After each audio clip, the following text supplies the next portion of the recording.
Hi BC Sven and all the rest of you good people out there. I hope that you're all safe and sound and that health is with you.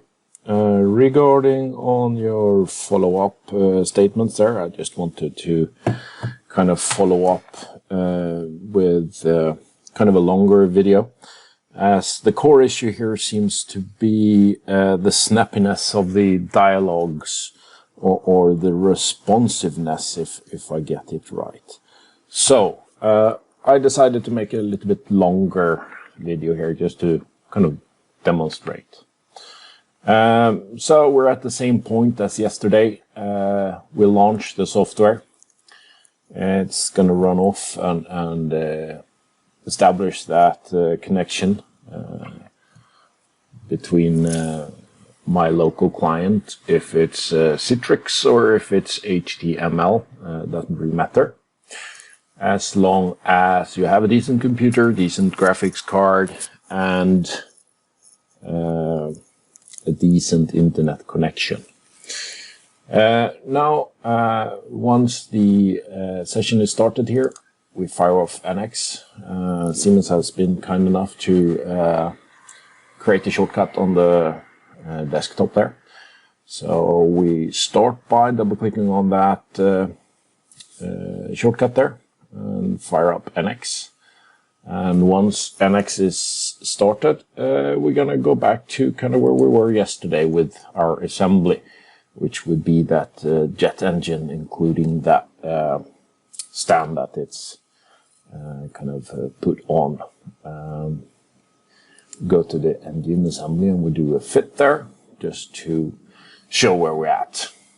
Okay, so we prepared here.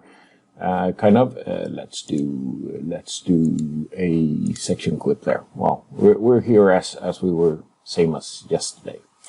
So we can see back here we have actually already created the turbine fan blades, and what we need is kind of the casing is missing up here. So that's what we will be doing.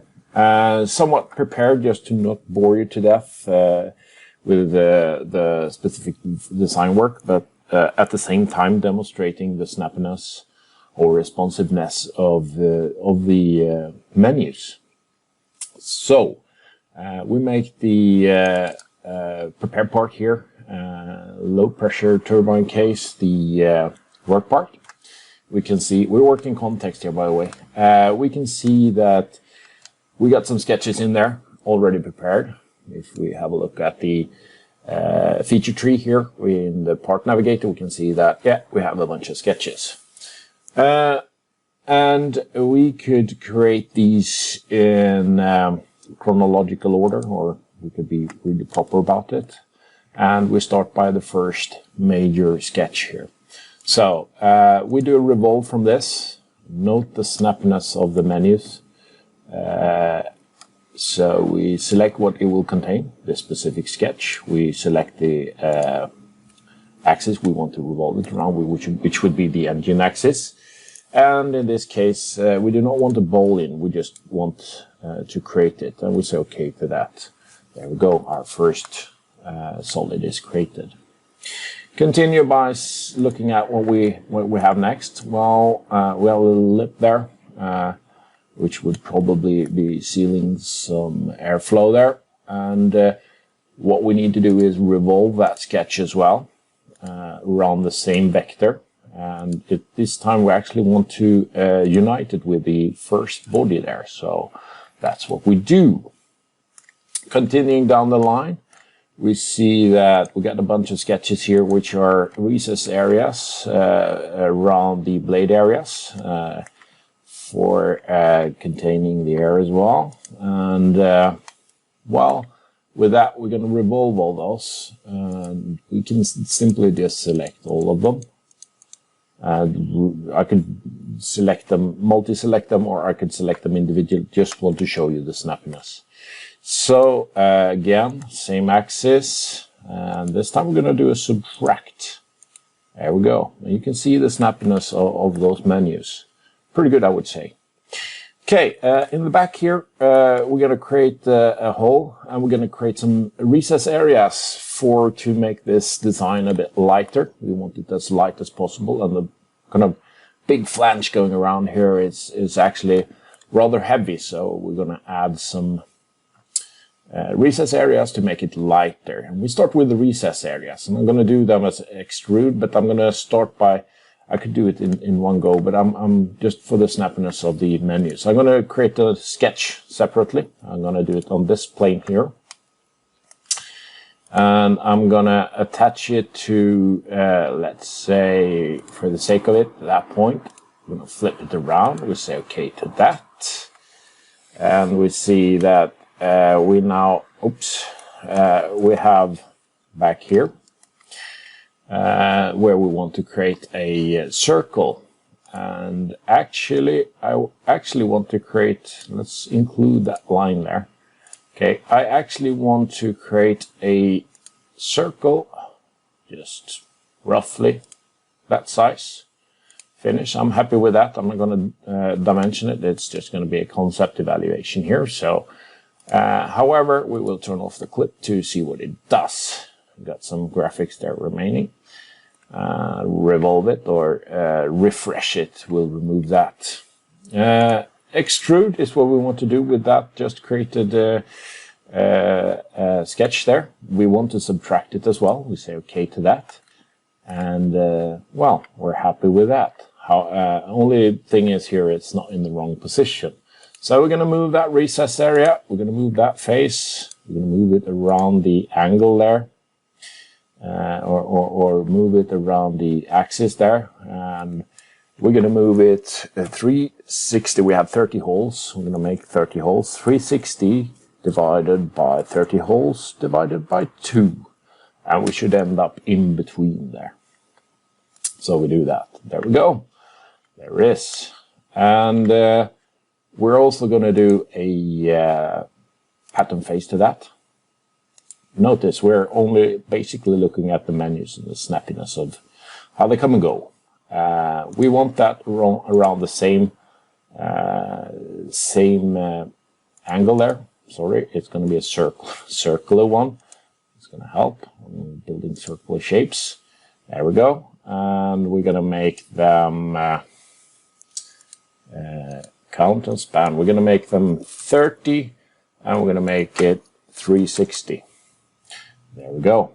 So that should end up in between those holes. We can hide that sketch for now, and we say we're going to create yet another one, and we're going to create that as yeah, well, let's do that as I don't know, let's do it as a whole, and we're going to put it simply on there.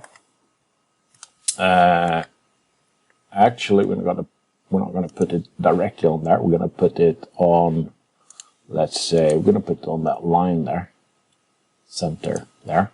There we go. We say that it's going to be a 0.35 inch. Not. Let's say 0.2. Hole depth. Sorry, it's not the hole depth. There we go. There we go. 0.35.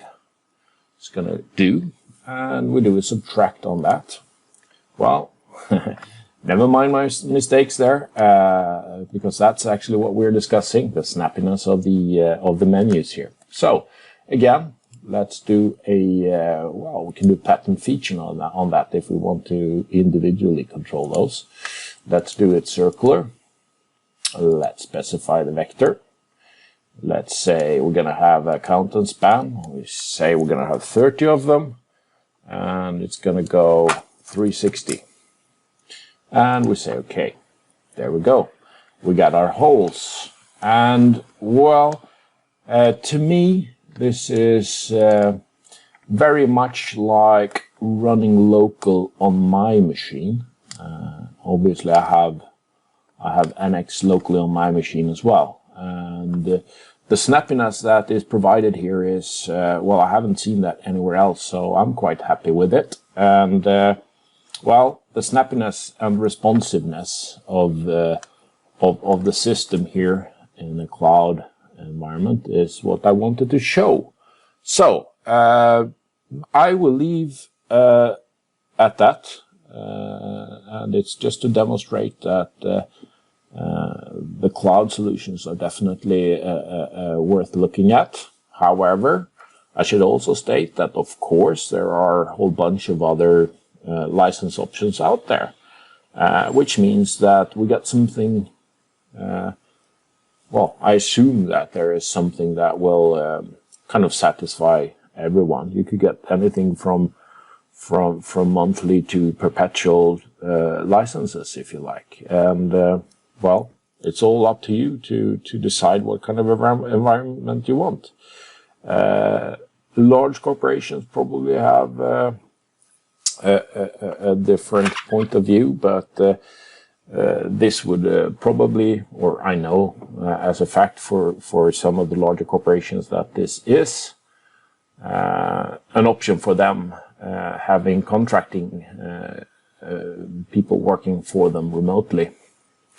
And it could also be an option for companies having people working at home without having to drag their actual hardware around.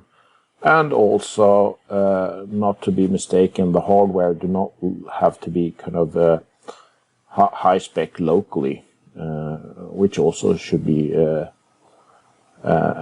good point to, or valid point to make. Well, anyway, just to point out, I do think that the cloud environment is really, really good. I know that there are other options as well, and it's all up to you as individual or your organizations, what choice you make, and kind of what help you want to have in having a kind of a hassle-free environment that is organized or run by kind of professionals. Well, my point of view of this whole question, and I just with this video wanted to demonstrate kind of the snappiness, as said, to kind of dialogues. And well, if you're in the work part, that kind of helps. Or if you have turned the automatic work part change on, that helps. Well, let's add, for the sake of it, let's add a blend there as well. And let's do that to the other side as well. There we go. Okay, so with that, I'm going to leave you. I hope it would be to some help to some of you in order to understand kind of the cloud solutions and what it can do for you. So that's all from me for now. I hope that all you good people stay safe, stay sound, and above all, stay healthy. Over and out from Fred. Bye for now.